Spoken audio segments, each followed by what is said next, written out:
Bismillahirrahmanirrahim. Assalamualaikum warahmatullahi wabarakatuh. Sahabat-sahabatku dari Sabang sampai Merauke, insya Allah selalu dalam keadaan sehat dalam lindungan Tuhan yang Maha Besar. Karena hanya Allah Subhanahu wa Ta'ala, Tuhan yang Maha Kuasa, yang memberikan semua nikmat kepada kita, baik nikmat kesehatan, nikmat rezeki, jabatan, semua itu adalah pemberian dari Allah Subhanahu wa Ta'ala. Maka dari itu kita harus banyak bersyukur dan banyak mengingat masa lalu historis, sehingga dengan kita mengingat historis masa lalu itu dapat meningkatkan rasa syukur kita kepada Allah Subhanahu wa Ta'ala. Di negara kita ini ada monumen-monumen, ada museum, ada bangunan-bangunan Belanda yang dalam hal ini adalah membangkitkan semangat kita bahwa Indonesia pada zaman ratusan tahun yang lalu pernah dijajah oleh Belanda.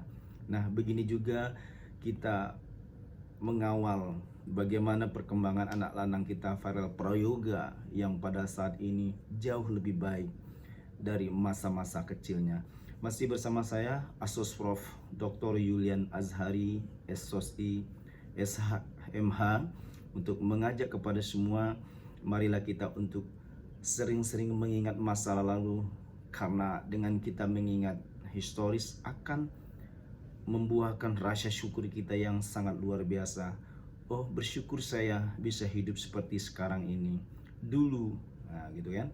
Dulu masa kecilnya Ananda Farel Prayoga itu pernah dipaksa untuk ngamen demi membayar cicilan-cicilan orang tuanya. Nah, ini sesuatu yang sangat mengenaskan. Maka Ananda Farel Prayoga sekarang dia sangat tenang, dia sangat bersyukur. Saya dulu hidup pahit kok, saya dulu menderita kok, tapi alhamdulillah syukur saya sudah bisa seperti ini. Nah, itu seringkali Ananda Farel rasakan, dan itu yang dirasakan oleh Farel Prayoga semenjak dipertemukan oleh Allah oleh sang manajer yang luar biasa, yaitu Om Rais. Hadirin yang berbahagia, kalau kita melihat pada saat ini banyak sekali di persimpangan jalan lampu merah, di bawah kolong jembatan, mereka banyak sekali melakukan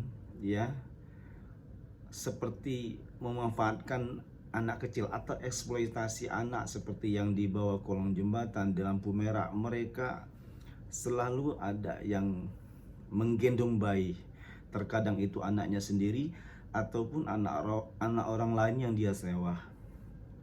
Na'udzubillah min dzalik, bayi ini dia masih kecil, mungkin baru berapa minggu atau baru sebulan 2 bulan, itu dipakai untuk mengemis. Nah, ini adalah perilaku orang-orang yang benar-benar sangat dilaknat di hadapan Allah Subhanahu wa Ta'ala, orang-orang yang tidak berperi kemanusiaan.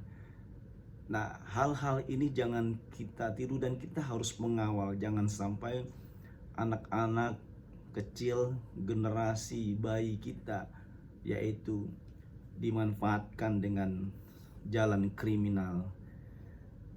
Para sahabatku dari Sabang sampai Merauke, ini yang kita ingat setelah mengingat masa lalu kecil Ananda Farel Prayoga, bahwa dia pernah dipaksa untuk ngamen. Nah, dalam hal ini kita ingat bahwa bayi-bayi kecil yang ada di luar sana dipaksa untuk dipakai sarana untuk ngamen.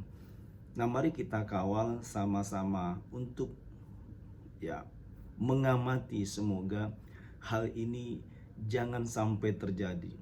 Kalaupun ada pelaku yang ngamen dengan memanfaatkan nyewa bayi, itu segera kita tembusi pihak berwenang, karena itu akan benar-benar merupakan suatu kejahatan yang luar biasa, baik di kota-kota besar, di kota kecil, dan seterusnya.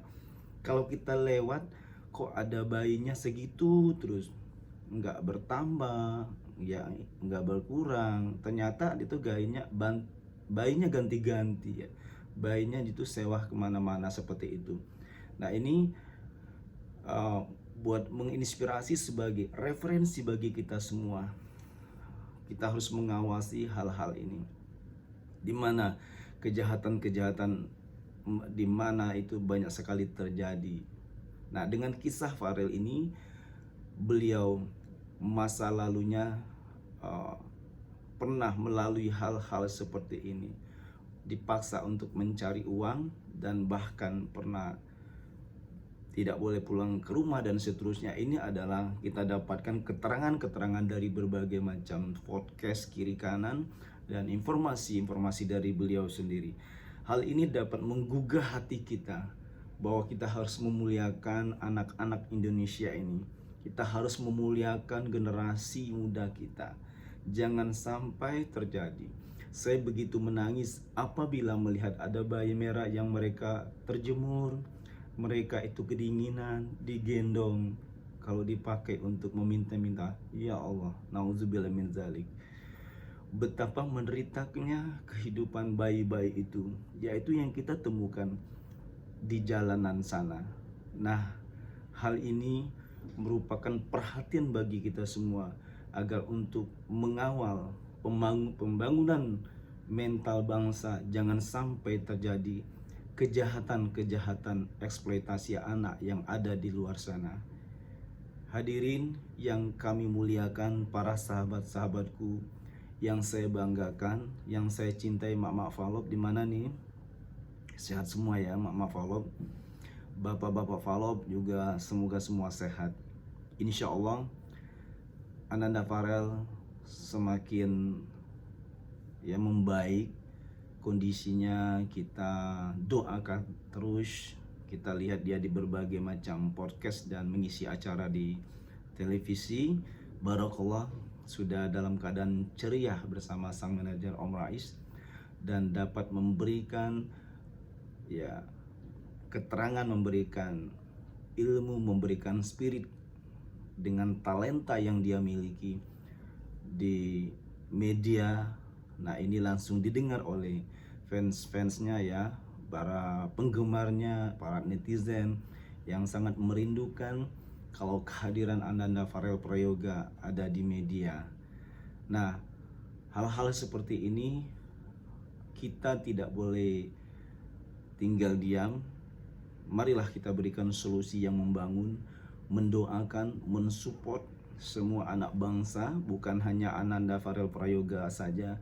Di mana kita melihat suatu kejanggalan, suatu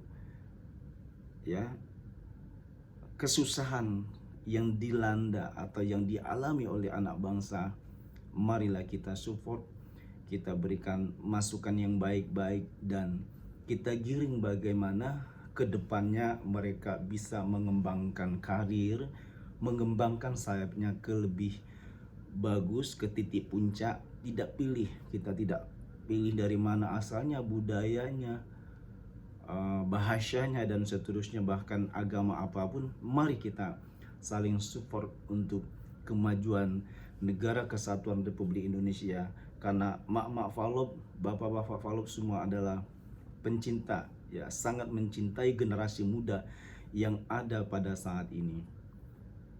Insya Allah, kenapa kita membahas Ananda Farel Prayoga? Karena Ananda Farel Prayoga ini public figure, otomatis banyak sekali penggemar dan pengikutnya yang sangat mengidolakan. Sehingga apabila disebut kita munculkan Farel Prayoga, akan banyak yang mendengarkan nasihat-nasihat dan support serta mendengarkan doa-doa kita ini. Nah, ini akan berpengaruh dan berdampak positif kepada masyarakat Indonesia yang kita cintai, yang kita muliakan. Terima kasih, jazakallah ibu-ibu mama Falop, bapak-bapak Falop dan semua masyarakat yang ada di negeri kita ini. Marilah kita jaga kesehatan dan pererat terus tali silaturahmi. Bukan hanya kita bersilaturahmi kepada orang-orang atas saja, kepada orang-orang kaya saja, tetapi juga kita bersilaturahmi kepada orang-orang yang saudara-saudara kita yang masih belum beruntung. Bersilaturahmi, apalagi terima kasih banyak bagi para donatur, para dermawan kita yang telah setiap melakukan infak sedekah buat anak-anak yatim piatu, buat orang-orang penjaga masjid, pembersih toilet masjid, mereka ya perhatikan, mereka berikan support yang luar biasa kepada apalagi orang-orang yang jaga toilet masjid. Kalau ada rezeki Bapak Ibu sekalian, infakkanlah 50.000 kok, 100.000